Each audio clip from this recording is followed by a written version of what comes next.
जय हिंद साथियों, आप सभी का स्वागत है हमारे YouTube चैनल बेसिक ज्ञान 2.0 में। दोस्तों, आज के इस वीडियो में देखने वाले हैं झटपट जीके जीएस क्वेश्चन, जो किसी भी प्रतियोगी परीक्षा के लिए काफ़ी ही महत्वपूर्ण रहेगा। तो आप लोग इस वीडियो को शुरू से लेकर अंत तक देखें और आपके 30 प्रश्नों में से कितना स्कोर रहता है कमेंट बॉक्स में जरूर साझा करें। चलिए आज का वीडियो शुरू करते हैं। वीडियो पसंद है तो लाइक और शेयर कर देना। आज का हमारा पहला प्रश्न है, अरब सागर की रानी किसे कहा जाता है? तो साथियों, हमारे पहले क्वेश्चन का बिल्कुल राइट आंसर बी हो जाएगा, यानी अरब सागर की रानी कोची को कहा जाता है। आप सभी लोग याद करेंगे, अच्छा प्रश्न है।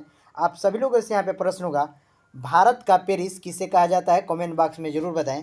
भारत का पेरिस किसे कहा जाता है? कमेंट बॉक्स में बताएं। अगला क्वेश्चन देखते हैं, 2 नंबर। किस अनुच्छेद के तहत प्रत्येक राज्य के लिए एक उच्च न्यायालय होगा? तो हमने इससे रिलेटेड आपको कई ठो क्वेश्चन करा दिया है, तो आप जरूर बता पाएंगे इस क्वेश्चन के आंसर। तो दोस्तों, प्रत्येक राज्य के लिए एक उच्च न्यायालय होगा, यह आर्टिकल 214 में बताया गया है, यानी अनुच्छेद इसका 214 बिल्कुल करेक्ट हो जाएगा। आप लोग याद करेंगे, इसका डी बिल्कुल सही जवाब होगा। इसमें बताया गया है, जैसे आप लोग को पता होगा, भारत में कुल 28 राज्य और 8 केंद्र शासित प्रदेश है।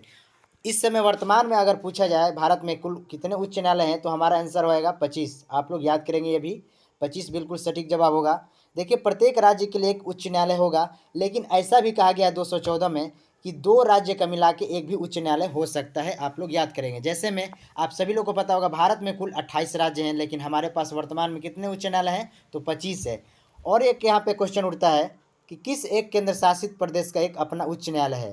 तो देखिए, एकमात्र दिल्ली है। आप लोग याद करेंगे दोनों इस क्वेश्चन को। दिल्ली के पास ही सिर्फ अपना एक उच्च न्यायालय है, और किसी भी जो 8 केंद्र शासित प्रदेश हैं उसका उच्च न्यायालय नहीं है। आप लोग याद करेंगे। अगला क्वेश्चन देखते हैं, 3 नंबर। पीलीभीत टाइगर रिजर्व किस राज्य में स्थित है? तो साथियों, पीलीभीत टाइगर रिजर्व हमारे उत्तर प्रदेश, यानी 3 नंबर क्वेश्चन का बिल्कुल सही जवाब सी हो जाएगा। आप लोग याद करेंगे। आप सभी लोगों से यहाँ पे प्रश्न होगा, भीतरकनिका अभ्यारण्य, आप लोग ध्यान से सुने, भीतरकनिका अभ्यारण्य किस राज्य में स्थित है? कमेंट बॉक्स में जरूर साझा करें। अगला क्वेश्चन देखिए, 4 नंबर। सर्वाधिक जनसंख्या वाला केंद्र शासित प्रदेश कौन सा है? अभी हमने आपको बताया है, भारत में कुल 8 केंद्र शासित प्रदेश हैं और 28 हमारे राज्य हैं। तो बताना है 8 जो केंद्र शासित प्रदेश हैं, इसमें से सबसे अधिक जनसंख्या वाला कौन सा राज्य है? वैसे तो आप सभी लोगों को पता होगा, अगर भारत में सबसे अधिक जनसंख्या वाला राज्य पूछा जाए सिर्फ, तो हमारा यूपी ही है, और क्षेत्रफल की दृष्टि से पूछा जाए तो राजस्थान होता है। लेकिन यहाँ पे आपसे पूछा गया केंद्र शासित प्रदेश सबसे अधिक जनसंख्या वाला, तो इस क्वेश्चन का हमारा बिल्कुल सही जवाब बी हो जाएगा। आप लोग याद करेंगे, दिल्ली। दिल्ली का सर्वाधिक जनसंख्या है, आप लोग याद करेंगे। अगर कम पूछा जाएगा केंद्र शासित प्रदेश में, तो आप लोग याद करेंगे लक्षद्वीप। दोनों ही क्वेश्चन इस ऑप्शन में रखा गया है, आप लोग याद कर सकते हैं। अगला प्रश्न देखिए, 5 नंबर। सोने का रेशा किस उद्योग को कहा जाता है? तो दोस्तों, इस क्वेश्चन का हमारा राइट आंसर क्या रहेगा? कमेंट बॉक्स में जरूर बताएं। तो सोने का रेशा दोस्तों जूट उद्योग, यानी 5 नंबर क्वेश्चन का बिल्कुल सही जवाब बी हो जाएगा। आप लोग याद करेंगे, जूट उद्योग को सोने का रेशा के नाम से जाना जाता है। और एक ऑप्शन डी में दिख रहा होगा, मोटर उद्योग, इसको किस नाम से जाना जाता है? आप लोग याद करेंगे, मैं लिख दे रहा हूं यहाँ पे, विकास उद्योग। ठीक है, आप लोग याद करेंगे, विकास उद्योग के नाम से मोटर गाड़ी प्रसिद्ध है। अगला क्वेश्चन देखिए, 6 नंबर। थोरियम उत्पादक में भारत का अग्रणी राज्य कौन सा है? तो साथियों, भारत का एकमात्र राज्य केरल, आप लोग याद करेंगे। वैसे तो प्रत्येक राज्य में भी कई ऐसे राज्य हैं जिसमें थोरियम पाए जाते हैं, लेकिन आपको भरपूर मात्रा में थोरियम अगर चाहिए तो आप केरल राज्य में पा सकते हैं। यानी 6 नंबर क्वेश्चन का बिल्कुल करेक्ट जवाब ये हो जाएगा। आप लोग याद करेंगे, थोरियम के भंडार में भारत पहले स्थान पर भी है, देश भर में भी आप लोग याद कर सकते हैं। आप सभी लोगों से यहाँ पे प्रश्न होगा, केरल के वर्तमान में मुख्यमंत्री कौन है? जो भी मैं क्वेश्चन पूछा हूँ, जरूर ही आप जवाब देने का कोशिश करें, क्योंकि अच्छा क्वेश्चन ही पूछा जाता है आपसे। आपको रिलेटेड करके पूछा जाता है कि आप याद करें और इसके गूगल करके ही जवाब दें, लेकिन जवाब दें। आप लोग बताएं, केरल के इस समय वर्तमान में मुख्यमंत्री कौन है? अगला क्वेश्चन देखिए, 7 नंबर। खरीफ का फसल का पहचान करें। तो दोस्तों, खरीफ का फसल, इस प्रश्न को अभी बताने से पहले आप लोग ये समझे, खरीफ की फसल बोई कब जाती है और काटी कब जाती है। अगर ये जो जान गया होगा कि खरीफ और रबी की फसल है तो जरूरी क्वेश्चन का जरूर जवाब दे पाएगा वो। तो देखिए खरीफ का फसल इसमें एकमात्र ही दिख रहा है गन्ना, यानी 7 नंबर क्वेश्चन का बिल्कुल सही जवाब ए हो जाएगा। आप लोग याद करेंगे गेहूं के साथ साथ जो बोए जाते हैं फसल वो हमारे रबी के फसल होते हैं। जैसे मैं रबी के फसल में यहाँ पे लिख रहा हूँ, गेहूं के साथ देखिए गेहूं के सीजन में कौन सा बोया जाता है, गेहूं, उसके साथ चना, सरसों, जौ, ये सब क्या है हमारे रबी के फसल है। आप लोग याद करेंगे, ठीक है, ये सब रबी के फसल। बाकी सब छोड़ के जैसे धान, बाजरा, मक्का, कपास, मूंगफली, ये सारे हमारे खरीफ की फसल है।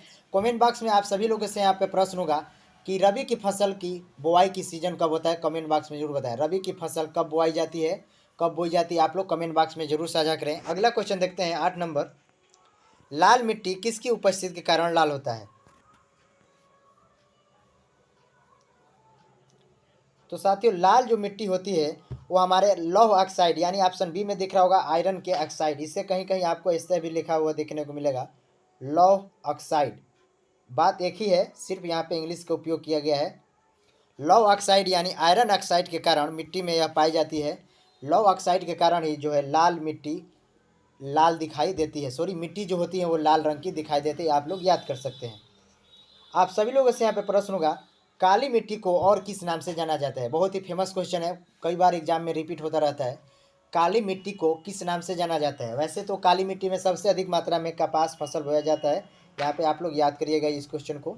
आप लोग को बताना है काली मिट्टी को और किस नाम से जाना जाता है, किस नाम से प्रसिद्ध है। 9 नंबर क्वेश्चन देखिए, जिंदा पीर किस शासक को कहा जाता है।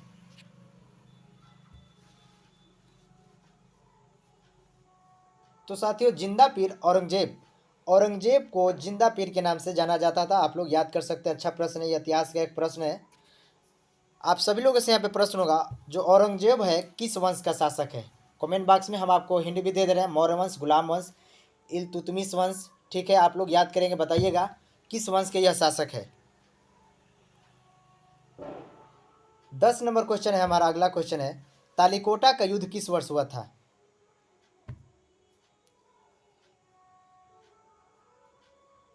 तो साथियों तालिकोटा का युद्ध हमारा 1565, यानी 10 नंबर क्वेश्चन का बिल्कुल सही जवाब बी हो जाएगा। आप लोग याद कर सकते हैं।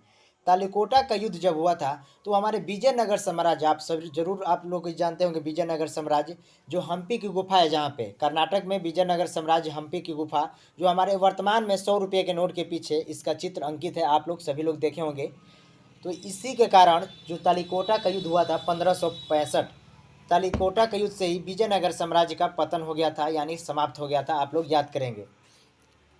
और देखिए ऑप्शन में रखा गया है 1757, तो 1757 में प्लासी का युद्ध लड़ा गया है।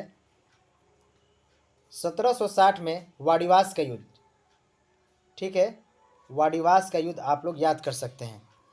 आप सभी लोगों से यहाँ पे प्रश्न होगा, बताएं पानीपत का द्वितीय युद्ध कब लड़ा गया था। पानीपत का दूसरा युद्ध कब लड़ा गया था, कमेंट बॉक्स में जरूर साझा करें। 11 नंबर क्वेश्चन देखिए, मोढेरा का सूर्य मंदिर किस राज्य में स्थित है।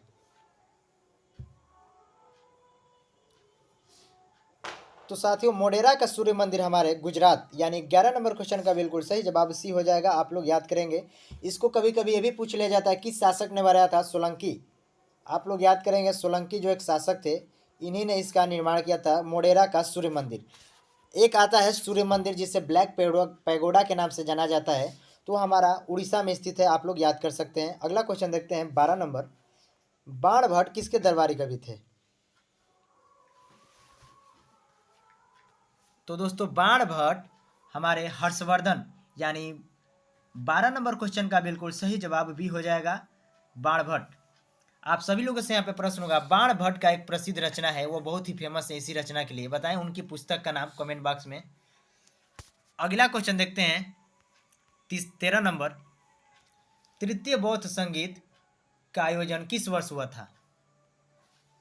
देखिए 4 बौद्ध संगीत हुए हैं। आप लोग याद करेंगे कितने, अगर आज एग्जाम में कितना बौद्ध संगीत हुआ है अभी तक, तो हमारा 4, अब तो होगा नहीं, 4 ही हुआ था इतिहास में। तो देखिए पहला जो संगीत है हमने क्रम के अनुसार ही लिखा है, ये क्रम ही है। आप लोग लिख सकते हैं पहला, दूसरा और तीसरा और चौथा, इसी क्रम में हुआ है। देखिए इसमें कौन सा पूछा गया, तीसरा। तो देखिए पाटलिपुत्र में हुआ है, आप लोग याद कर सकते हैं। किसके शासन काल में अगर पूछा जाएगा तो अशोक हमारा बिल्कुल सही जवाब हो जाएगा, आप लोग याद करते हैं। ठीक है, अशोक ही मौर्य वंश का शासक था, आप सभी लोग पता होगा। तो देखिए हमने चारों जो लिखा है, पहला राजगिरी, दूसरा वैशाली, तीसरा पाटलिपुत्र और चौथा कश्मीर। ठीक है, आप लोग याद करेंगे। अगला क्वेश्चन देखते हैं 14 नंबर, भारत में नागरिक सेवा का जनक किससे माना जाता है?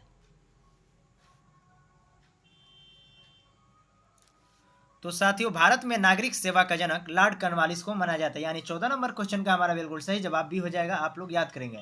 लॉर्ड कॉर्नवालिस को भारत का नागरिक सेवा का जनक कहा जाता है। अगला क्वेश्चन देखते हैं 15 नंबर, होम रूल आंदोलन की स्थापना किसने किया था? तो देखिए दो होम रूल जो आंदोलन है इसमें दो व्यक्तियों का नाम जुड़ा है। पहला तो हमारा इसमें देखिए सबसे पहले होम रूल आंदोलन अगर आपसे पूछेगा तो एनी बेसेंट हमारा बिल्कुल सही जवाब हो जाएगा। लेकिन होम रूल जो आंदोलन है इससे दो व्यक्ति संबंधित हैं, एक हमारे एनी बेसेंट और एक बाल गंगाधर तिलक। तो कैसे उसका क्वेश्चन कैसे आ सकता है? होम रूल आंदोलन देखिए यहाँ पे आया, होम रूल आंदोलन की स्थापना किसने किया? तो हमारा बिल्कुल एनी बेसेंट लिखा हुआ देखने को मिल रहा है। अगर आपके साथ तिलक भी लिखा मिलेगा तो उसमें लिखेगा ए और बी दोनों ऐसे, लेकिन इसमें हमारा बिल्कुल सही जवाब एनी बेसेंट हो जाएगा। जो एनी बेसेंट जी है वो मद्रास में की थी, आप लोग याद करेंगे। मद्रास जिसे हम लोग अब चेन्नई के नाम से, तमिलनाडु को नाम से जानते हैं, आप सभी लोग को पता होगा। और ये जो तिलक जो है बाल गंगाधर तिलक, ये मुंबई में किए थे, आप लोग याद कर सकते हैं। दोनों ही स्थान हमने आपको बता दिया है, आप ढंग से याद करें। 16 नंबर क्वेश्चन देखिए, कांग्रेस का प्रथम अधिवेशन कहाँ हुआ था? तो साथियों कांग्रेस का प्रथम अधिवेशन हमारा मुंबई शहर, यानी बिल्कुल हमारा ये सही जवाब हो जाएगा, मुंबई में हुआ था प्रथम अधिवेशन। इसके अध्यक्ष सबसे पहले कौन बने थे? तो आप लोग याद कर सकते हैं, बोमेश चंद्र बनर्जी। एग्जाम में बहुत बार रिपीट होता है, बोमेश चंद्र बनर्जी इसके पहले अध्यक्ष बने थे। और गांधी जी का भी नाम इसमें जुड़ा हुआ है। गांधी जी ने सिर्फ एक बार कांग्रेस का अधिवेशन किया है, कब किया है? तो 1924। हालांकि इस क्वेश्चन को हमने कराया है अपने पिछले वीडियो में। कहाँ पे? तो बेलगांव। ठीक है, बेलग्राम है, यह कर्नाटक में स्थित है। अगला क्वेश्चन देखते हैं 17 नंबर, दिल्ली उच्च न्यायालय की स्थापना किस वर्ष हुआ था? देखिए अभी हाल ही में दिल्ली का एग्जाम होने वाला है, दिल्ली पुलिस का, एसएससी दिल्ली पुलिस। तो दिल्ली उच्च न्यायालय की स्थापना हमारा 1866 बिल्कुल सही जवाब हो जाएगा, यानी 17 नंबर क्वेश्चन का बिल्कुल सही जवाब भी हो जाएगा, आप लोग याद करेंगे। 1866 में दिल्ली उच्च न्यायालय की स्थापना हुआ था। 1916 में पटना को भी आप लोग याद कर सकते हैं, पटना उच्च न्यायालय की स्थापना हुआ है। हमने अभी आपको बताया भारत में कुल इस समय वर्तमान में 25 उच्च न्यायालय हैं, जिसमें सबसे फेमस हमारा 1862 में मद्रास, कोलकाता और मुंबई की स्थापना हो चुका था, आप लोग याद कर सकते हैं। अगला क्वेश्चन देखते हैं 18 नंबर, बोस्टन चाय पार्टी घटना किस क्रांति से संबंधित है? यह क्रांति का बहुत ही शुरुआत इसी से हुआ था, एक क्रांति है बोस्टन चाय पार्टी घटना। तो किस देश की क्रांति से संबंधित है आप लोग को बताना है। तो साथियों इस क्वेश्चन का हमारा बिल्कुल सही जवाब सी हो जाएगा, अमेरिका की क्रांति। कब हुआ था? तो आप लोग याद करेंगे 1773 में बोस्टन चाय पार्टी की घटना घटी थी। तो यह अमेरिका की क्रांति इसी से चिंगारी भड़की थी, आप लोग याद कर सकते हैं। 19 नंबर क्वेश्चन होगा हमारा, एशिया का मरीज किसे कहा जाता है?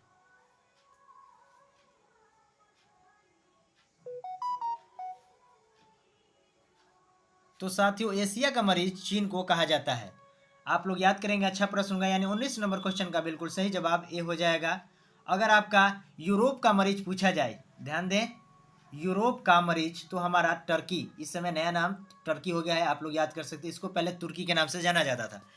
अगला क्वेश्चन देखते हैं 20 नंबर, सौरमंडल का दूसरा सबसे बड़ा ग्रह कौन सा है?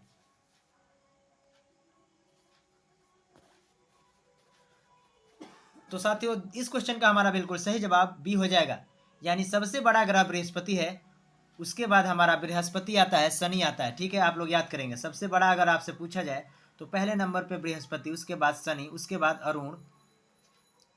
ठीक है, शनि, अरुण, वरुण और पृथ्वी। अगर यह इस क्वेश्चन से ये भी क्वेश्चन पूछा जा सकता है, पृथ्वी का आकार हमारा क्या है, यानी पृथ्वी ग्रहों में कौवा नंबर पे आता है आकार के अनुसार, तो पांचवा बिल्कुल सही जवाब हो जाएगा।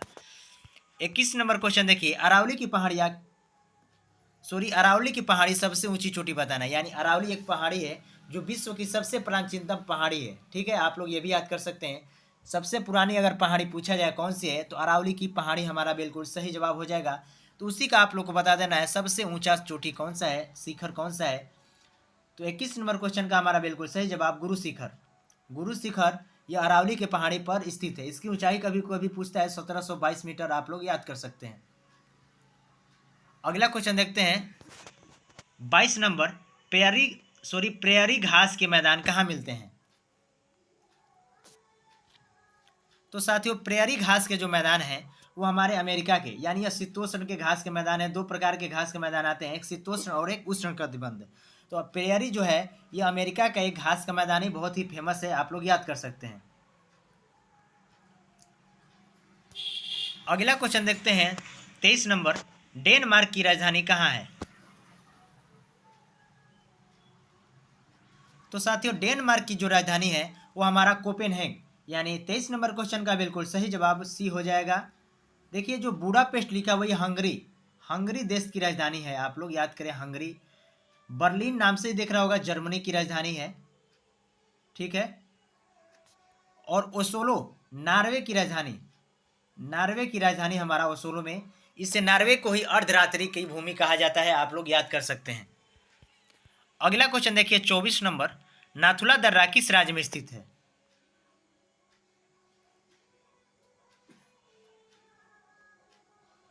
तो साथियों नथुला दर्रा अपने आप में बहुत ही फेमस दर्रा है। यह एकमात्र भारत के सिक्किम राज्य, यानी इस क्वेश्चन का बिल्कुल सही जवाब डी हो जाएगा, आप लोग याद करेंगे, अच्छा प्रश्न होगा यह। अगला क्वेश्चन देखते हैं 25 नंबर, लोहित नदी किसकी एक सहायक नदी है। जिस तरह हमने आपको बताया है यमुना नदी गंगा नदी की सहायक है, वैसे ही लोहित एक नदी है, वो किसकी एक सहायक नदी है, आप लोग को बताना है। तो साथियों इस प्रश्न का हमारा बिल्कुल सही जवाब ए हो जाएगा। सारे ही प्रश्न बहुत ही अच्छे एनसीईआरटी बुक से लिए गए हैं, तो आप लोग जरूर याद करें। देखिए ढंग से बनाया गया, इसको पीडीएफ बनाने में टाइम लगता है। इस वीडियो को जरूर ही आप लोग लाइक करें। तो इस क्वेश्चन का हमारा बिल्कुल सही जवाब ए हो जाएगा, आप लोग याद कर सकते हैं। अगला क्वेश्चन देखते हैं 26 नंबर, हुंडरू जलप्रपात किस नदी पर स्थित है। तो साथियों हुंडरू जो जलप्रपात है स्वर्णरेखा नदी, यानी 26 नंबर क्वेश्चन का बिल्कुल सही जवाब डी हो जाएगा। किस राज्य में है, तो झारखंड, आप लोग याद कर सकते हैं, झारखंड में यह स्थित है, आप लोग याद करेंगे। अगला प्रश्न देखिए 27 नंबर, स्टेट बैंक की स्थापना किस वर्ष हुई थी। वही स्टेट बैंक जो सबसे बड़ा बैंक है, बैंकों का बैंक, बैंकों का बैंक नहीं कहें, बैंकों में सबसे बड़ा बैंक माना जाता है स्टेट बैंक। बैंकों का बैंक अगर आपसे पूछा जाए तो हमारा आरबीआई होता है, ठीक है, आप लोग याद करेंगे आरबीआई। आरबीआई की स्थापना भी हमने बताया 1 अप्रैल 1935, ठीक है, 1 अप्रैल 1935 को आरबीआई की स्थापना हुआ था। देखिए इस प्रश्न का हमारा बिल्कुल सही जवाब डी हो जाएगा 1955, 1 जुलाई 1955 को हमारा स्टेट बैंक का स्थापना हुआ था, आप लोग याद करेंगे। अगर आपसे ये भी पूछा जा सकता है स्टेट बैंक किस दिन मनाया जाता है, स्टेट बैंक की जयंती कब होती है, तो 1 जुलाई को ही हम लोग मनाएं। 1 जुलाई को एक और भी दिन फेमस है, डॉक्टर दिवस, जीएसटी दिवस। जीएसटी दिवस देखिए एक क्वेश्चन आ गया यहाँ पे, जीएसटी दिवस कब है, तो सबसे पहले जीएसटी भारत में कब लागू हुआ था, तो 1 जुलाई 2017, 1 जुलाई 2017 को ही जीएसटी लागू हुआ था भारत भर में। अगला क्वेश्चन होगा हमारा 28 नंबर, इंडिया सिक्योरिटी प्रेस कहाँ स्थित है। तो साथियों भारत में इंडिया जो सिक्योरिटी प्रेस है नासिक। 28 नंबर क्वेश्चन का बिल्कुल सही जवाब ए हो जाएगा। देखिए ये इंडिया सिक्योरिटी प्रेस क्या है, जहाँ पे पैसा यानी मुद्रा की छपाई होती है। तो ऐसा नहीं कि हर जगह पैसा छपता है, भारत में 5 जगह पैसा छपता है, ठीक है, 5 स्थान पे पैसा छपता है, तो उसमें से एक है नासिक। उसके बाद देखिए देवास, हैदराबाद भी है, ठीक है, आप लोग याद कर सकते हैं। अगला क्वेश्चन देखते हैं 29 नंबर, भारत के पहले प्रधानमंत्री कौन है, इजी सा प्रश्न होगा। तो साथियों भारत के हमारे पहले प्रधानमंत्री पंडित जवाहरलाल नेहरू, यानी 29 नंबर क्वेश्चन का बिल्कुल सही जवाब डी हो जाएगा। अगला प्रश्न देखते हैं 30 नंबर, पानी का हिमनांक बिंदु क्या होता है।